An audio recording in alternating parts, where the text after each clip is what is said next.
Alright, what the fuck is up, guys? I know what you've been thinking. Where's Roland Cole been? What the fuck, man? I thought you were going to give us some updates on this Hilux. Where's he been? Is he dead? Has he gone off the rails?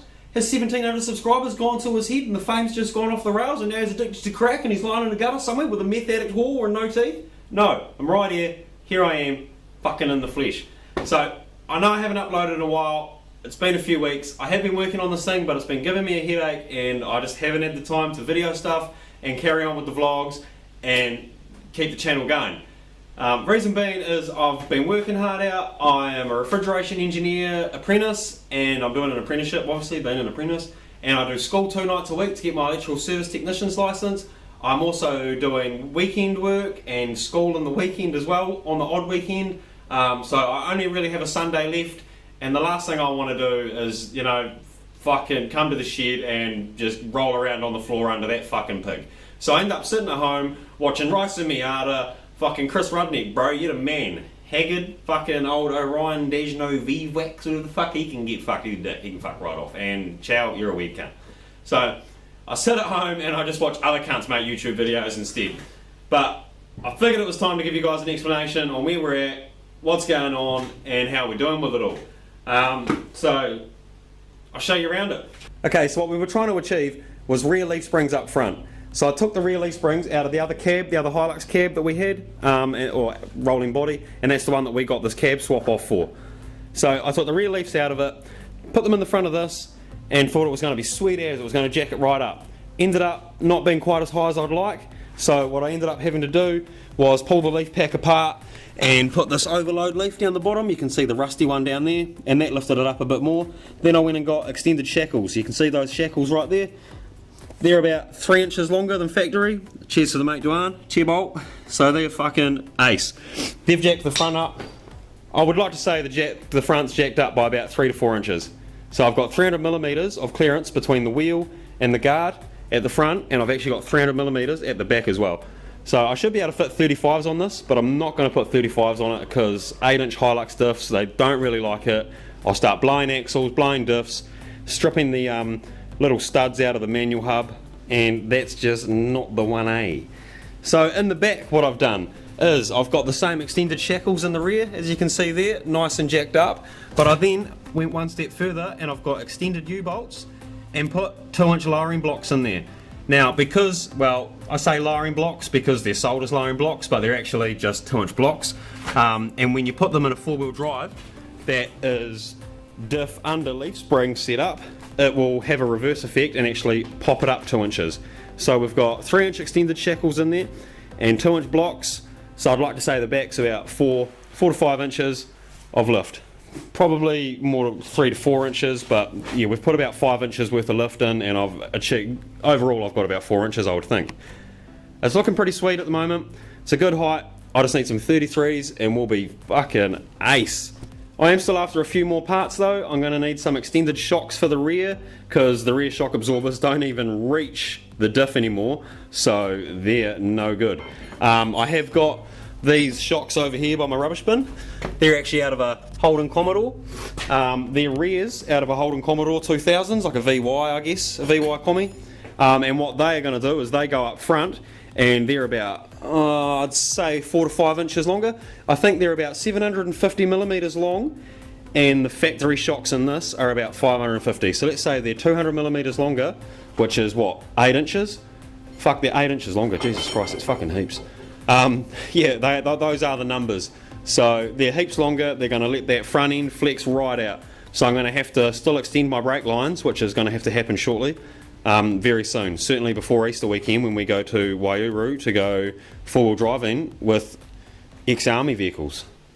While I'm on this big updating spree, let's take a trip home and we'll go around the fleet and we'll see what's good.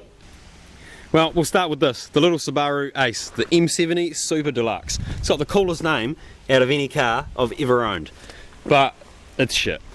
There's a valve broken or something, there's something wrong with it, it's not holding compression, and it's just, fuck, I don't have the time for it. So I literally just pushed it out of my shed, sat it here, and I've forgotten about it ever since and just worked on everything else. So if anyone wants it, a 24 box of anything, we'll buy that. And I need to hang a fucking bush boo. He said, mate, go do what you gotta do. And I said, fuck yeah, fucking oath. Sit. Good dog. Alright, so we'll start with the oldest, the old Jag XJ6. If you were here in the early days, this is like one of the first videos I done. We started this thing up after about 7 years. I drove it while Cliffy was blowing up with a blown gearbox. Drove it for a while, replaced the gearbox in Cliffy with the big box, and it's been parked up ever since. So it's looking a bit sad. There's bird shit all over it. My god, it looks like a piece of shit. Certainly needs to be resurrected. So we need to throw a battery in it, start it up. Yeah, there's a lot we can do. Got a Marvy. I haven't brought this one onto the channel. I got this for a bottle of gin, basically. Got it as parts. It's got a seized motor, but it's got heaps of good parts on it, man. It's nice and tidy. I was thinking about putting the monsoons on Cliffy, the truck mirrors, fuck, the bull bar. I don't know. There's parts all over this thing, but the spotlights. Throw those on the Hilux. Now I'll see if the old. I think the battery's hooked up. Got a good steering wheel in it too. As you can hear, that's not just flat battery. That's seized motor. So, piece of shit. So if you're after any Proceed Marvy parts, hit me up, mate, because got heaps of them. Then we've got the R31 Skyline.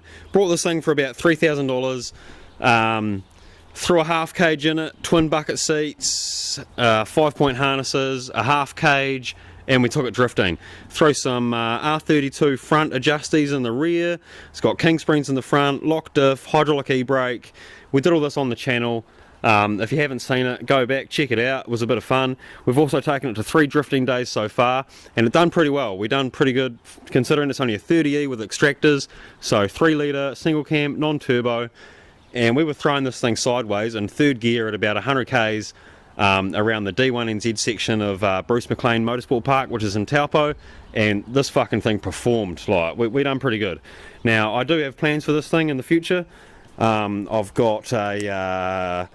here we've got this Mad 30 ET manifold, top mount with wastegate, got a T4 flange on it. I've got 50mm wastegate for it. Also got R31 ECU with a NIS tune soldered into it, so we can do road tuning, it can get dyno tuned, all that sort of thing. So we're definitely going to turbo it, we're going to throw an ECU at it, 50mm wastegate, big turbo, straight through exhaust. So as you can see, we threw the hydro e-brake in there, bucket seat, put that drift steering wheel in there, and in the back, the roll cage. So we've got the roll cage, well, half cage, fire extinguisher, all the harnesses and everything. So basically built a drift car. All we need to do now is turbo it, make some power, and this thing will be fucking tops. Then we've got Cliffy, the rolling coal down under. This is the start. This is what started the whole channel. This motherfucker right here. Now, we put a whole repower package in this only about 5 videos ago. New motor, new gearbox, and it is running like a fucking Swiss watch. Fucking tops. So he's ready to tow the old drift car, the old Skyline back there, next season. So all we need to do is just get some money together, go drifting again, and this fucker's ready to pull that drift car all the way to Taupo. When I threw the new motor and gearbox in it, I threw some blue vacuum hosing at it, new boost tap, couple other parts, and it's running like a gem. So there is nothing wrong with this thing. It used to be WL plus T, now it's genuine WLT, and it's just running mint. The clutch, I used to have a lot of problems with the clutch slipping. Now the clutch is ace, got no problems there whatsoever. This thing's warranted, registered, ready to go, mint daily. Then we've got the old Beamer, the old 540. This is a 4 litre V8, 300 odd horsepower, 5-speed automatic, E34 BMW. It's a 1995, and it's in fairly tidy condition. The interior's mint, the exterior's mint, the paint job not so much. It was spray canned before I got it. I picked it up for $1,000. We sprayed it black, and I'm not much of a painter, but I gave it a go. And it's a little bit orange peely. It needs a bit of work, the paint, but as far as the rest of the car goes, she's fucking tip top, mate. So I've actually just picked up these 18 by 8.5s not long ago, at 20 offset, so they'll fit on there fucking perfect. However, they need a bit of a paint, bit of a sand up, bit of a touch up, but they will look ace on there. So those with some tyres, cleaned up. So that's what's happening with the fleet. So like I said, Cliffy's still mint, he's still here, he's never going to go anywhere. The Beamer, it's right there, needs a little bit of work, needs some rims on it, lowering, that sort of thing. The Skyline needs a turbo and an ECU and a tune, but we'll still take it to drift days anyway, I think, hopefully this year, probably about June, I'm hoping to get it there. As for the old Gallant that we had on the channel, sold that for, I think I got like $700 for it, which was probably $200 more than I paid for it, even though I put a bit of money in it and then blew it up. It is what it is. It was sitting on the back lawn, it was dead, it was fucking out, so got rid of it. Then we had the Red Lancer, we picked that up for $200, bring it home, I threw an Evo 3 body kit on it, painted it, panelled it. Well, I didn't paint it and I didn't panel it, but we got it panelled, we got it painted, it looked fucking tops. I then swapped it, I think I was about $1,500 deep in it. I then swapped it for a rusty Hilux, and the Hilux now is the one that we cab swapped, all that, made it mint. And now I would say that Hilux is probably worth about 5 to 6 grand in the way it sits, and once I'm finished with it and it's road legal, we're looking at 10 grand. So we're definitely winning there, and we're going to have heaps of fun in it in the meantime. So we're all ahead. So there's a bit of an update on everything that is good with cars in my life. Tomorrow morning I might get up early, throw a battery in all of these things, fire them up, do a cold start, make a video on that, and hopefully for the rest of the weekend we're going to get this Hilux running.